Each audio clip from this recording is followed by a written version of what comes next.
Hello, everybody, and welcome to today's Reading Through the Bible in 365. Today we are going to be focusing on Deuteronomy chapters 26 and 27, and then Mark chapter 14, verses 27 to 53. We're getting started in Deuteronomy with chapter 26. When you enter the land the Lord your God is giving you as a special possession, and you have conquered it and settled there, put some of the first produce from each crop you harvest into a basket and bring it to the designated place of worship, the place the Lord your God chooses for his name to be honored. Go to the priest in charge at that time and say to him, "With this gift, I acknowledge to the Lord your God that I have entered the land he swore to our ancestors he would give us." The priest will then take the basket from your hand and set it before the altar of the Lord your God. You must then say in the presence of the Lord your God, "My ancestor Jacob was a wandering Aramean who went to live as a foreigner in Egypt. His family arrived few in number, but in Egypt they became a large and mighty nation. When the Egyptians oppressed and humiliated us by making us their slaves, we cried out to the Lord, the God of our ancestors. He heard our cries and saw our hardship, toil, and oppression. So the Lord brought us out of Egypt with a strong hand and powerful arm, with overwhelming terror and with miraculous signs and wonders. He brought us to this place and gave us this land flowing with milk and honey. And now, O Lord, I have brought you the first portion of the harvest you have given me from the ground. Then place the produce before the Lord your God and bow to the ground in worship before him. Afterward you may go and celebrate because of the good things the Lord your God has given you and your household. Remember to include the Levites and the foreigners living among you in the celebration. Every third year you must offer a special tithe of your crops. In this year of the special tithe, you must give your tithes to the Levites, foreigners, orphans, and widows, so that they will have enough to eat in your towns. Then you must declare in the presence of the Lord your God, "I have taken the sacred gift from my house and have given it to the Levites, foreigners, orphans, and widows, just as you commanded me. I have not violated or forgotten any of your commands. I have not eaten any of it while in mourning. I have not handled it while I was ceremonially unclean, and I have not offered any of it to the dead. I have obeyed the Lord my God and have done everything you commanded me. Now look down from your holy dwelling place in heaven and bless your people Israel and the land you swore to our ancestors to give us, a land flowing with milk and honey. Today, the Lord your God has commanded you to obey all these decrees and regulations, so be careful to obey them wholeheartedly. You have declared today that the Lord your God you have declared today that the Lord is your God, and you have promised to walk in his ways and to obey his decrees, commands, and regulations, and to do everything he tells you. The Lord has declared today that you are his people, his own special treasure, just as he promised, and that you must obey all his commands, and if you do, he will set you high above all the other nations he has made. Then you will receive praise, honor, and renown. You will be a nation that is holy to the Lord your God, just as he promised. Chapter 27. Then Moses and the leaders of Israel gave this charge to the people: "Obey all these commands that I am giving you today. When you cross the Jordan River and enter the land the Lord your God is giving you, set up some large stones and coat them with plaster. Write this whole body of instruction on them when you cross the river to enter the land the Lord your God is giving you, a land flowing with milk and honey, just as the Lord, the God of your ancestors, promised you. When you cross the Jordan, set up these stones at Mount Ebal, and coat them with plaster, as I am commanding you today. Then build an altar there to the Lord your God using natural, uncut stones. You must not shape the stones with an iron tool, but the altar of uncut stones. Build the altar of uncut stones and use it to offer burnt offerings to the Lord your God.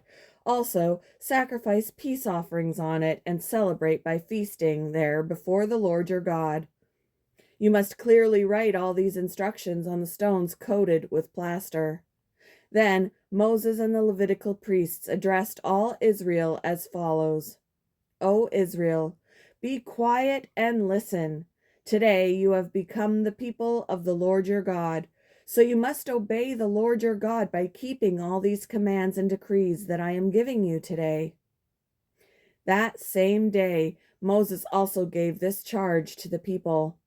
When you cross the Jordan River, the tribes of Simeon, Levi, Judah, Issachar, Joseph, and Benjamin must stand on Mount Gerizim to proclaim a blessing over the people. And the tribes of Reuben, Gad, Asher, Zebulun, Dan, and Naphtali must stand on Mount Ebal to proclaim a curse. Then the Levites will shout to all the people of Israel, "Cursed is anyone who carves or casts an idol and secretly sets it up. These idols, the work of craftsmen, are detestable to the Lord." And all the people will reply, "Amen."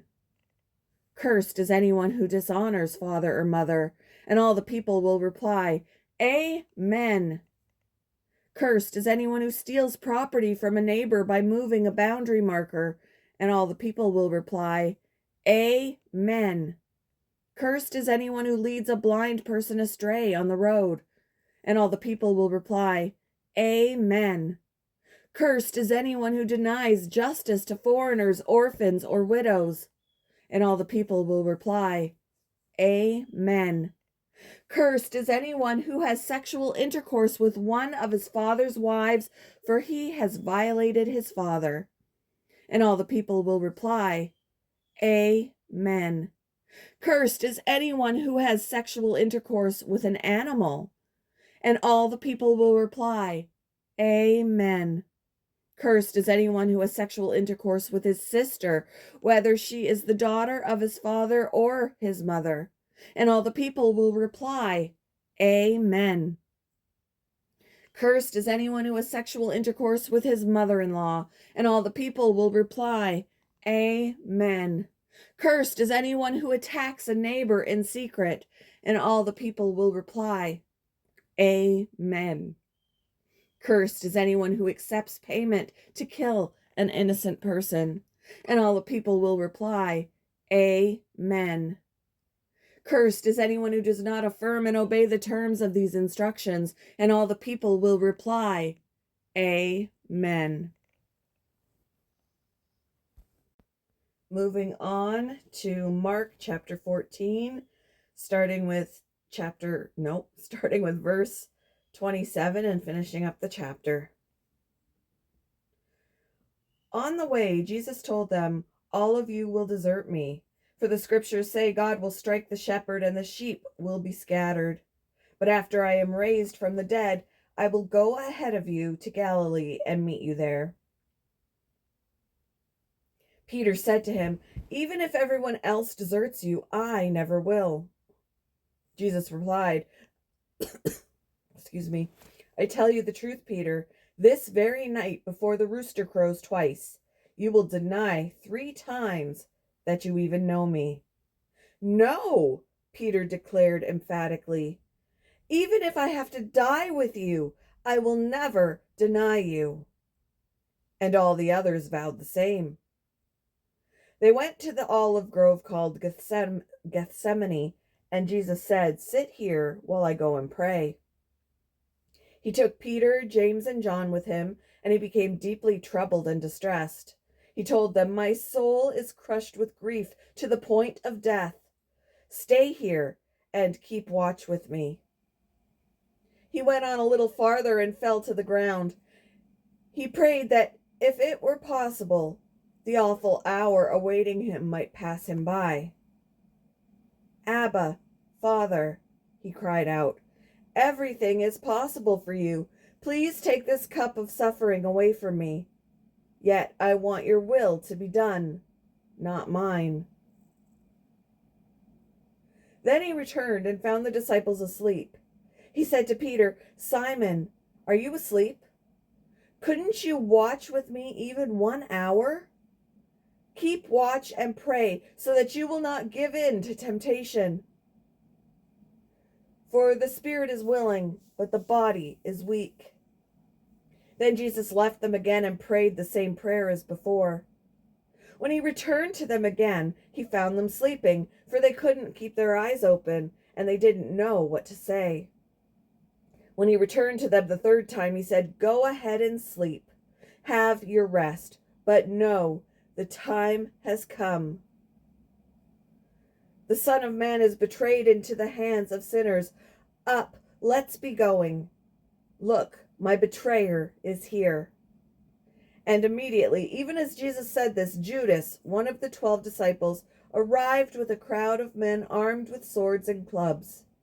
They had been sent by the leading priests, the teachers of religious law, and the elders. The traitor, Judas, had given them a prearranged signal. "You will know which one to arrest when I greet him with a kiss. Then you can take him away under guard." As soon as they arrived, Judas walked up to Jesus. "Rabbi," he exclaimed, and gave him a kiss. Then the others grabbed Jesus and arrested him. But one of the men with Jesus pulled out his sword and struck the high priest's slave, slashing off his ear. Jesus asked them, "Am I some dangerous revolutionary that you come with swords and clubs to arrest me? Why didn't you arrest me in the temple? I was there among you teaching every day. But these things are happening to fulfill what the scriptures say about me." Then all his disciples deserted him and ran away. One young man following behind was clothed only in a long linen shirt. When the mob tried to grab him, he slipped out of his shirt and ran away naked. They took Jesus to the high priest's home, where the leading priests, the elders, and the teachers of religious law had gathered. Meanwhile, Peter followed him at a distance and went right into the high priest's courtyard. There he sat with the guards, warming himself by the fire. Inside, the leading priests and the entire high council were trying to find evidence against Jesus so they could put him to death. But they couldn't find any. Many false witnesses spoke against him, but they contradicted each other. Finally, some men stood up and gave this false testimony. "We heard him say, 'I will destroy this temple made with human hands, and in 3 days I will build another made without human hands.'" But even then they didn't get their story straight. Then the high priest stood up before the others and asked Jesus, "Well, aren't you going to answer these charges? What do you have to say for yourself?" But Jesus was silent and made no reply. Then the high priest asked him, "Are you the Messiah, the Son of the Blessed One?" Jesus said, "I am, and you will see the Son of Man seated in the place of power at God's right hand and coming on the clouds of heaven." Then the high priest tore his clothing to show his horror and said, "Why do we need other witnesses? You have all heard his blasphemy. What is your verdict?" "Guilty," they all cried. "He deserves to die." Then some of them began to spit at him, and they blindfolded him and beat him with their fists. "Prophesy to us," they jeered, and the guards slapped him as they took him away. Meanwhile, Peter was in the courtyard below. One of the servant girls who worked for the high priest came by and noticed Peter warming himself at the fire. She looked at him closely and said, "You were one of those with Jesus of Nazareth." But Peter denied it. "I don't know what you're talking about," he said, and he went out into the entryway. Just then, a rooster crowed. When the servant girl saw him standing there, she began telling the others, "This man is definitely one of them." But Peter denied it again. A little later, some of the other bystanders confronted Peter and said, "You must be one of them, because you are a Galilean." Peter swore, "I curse a curse on me if I am lying. I don't know this man you're talking about." And immediately the rooster crowed the second time. Suddenly, Jesus' words flashed through Peter's mind. "Before the rooster crows twice, you will deny 3 times that you even know me." And he broke down and wept.